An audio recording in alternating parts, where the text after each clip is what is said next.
কিন্তু বন্ধুদের প্রশংসা একটা জায়গায় করি, অদ্যবধি যত অপপ্রচারই করুক কোথাও কিন্তু বলে নাই যে একটি টাকা সমৃদ্ধ পরিষদের নেতৃবৃন্দ তফসিল করেছেন।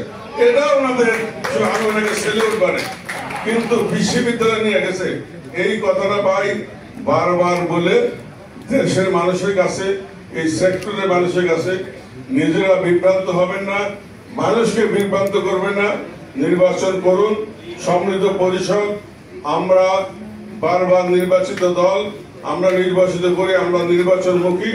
আসুন আপনারা আগামী দিনে আমাদের সবাইকে, কুতুব ভাই বারবার বলেছে একটি কথা যে ভাই দয়া করে ভিক্ষা চাই, ভাঙবেন না, বারোটার লাগে দিন না কাউকে, কিন্তু যখন দিবেন তখন পুরোটা দিবেন।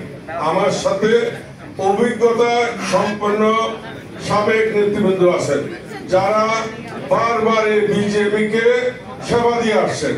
আমার সাথে আপনারা যদি বলেন নতুন নতুন তারুণ্যের অহংকার, নতুন কিন্তু আজ আমার দেশে তারুণ্যের অহংকার, সেকেন্ড জেনারেশন আমাদের এই ছেলে মেয়েরা, এরা কিন্তু দেশে এবং বিদেশে নামি দামি বিশ্ববিদ্যালয় থেকে সাবজেক্ট ওয়াইজ লেখাপড়া করে তারা আজকে এই শিল্পের হাল ধরেছে। তারা কেউ কিন্তু নতুন না, কেউ কিন্তু অনভিজ্ঞ না, তার ব্যবসায় মিনিমাম 15 থেকে 20 বছর, আর তারা এই শিল্পের সাথে শ্রম দিয়ে আসেন।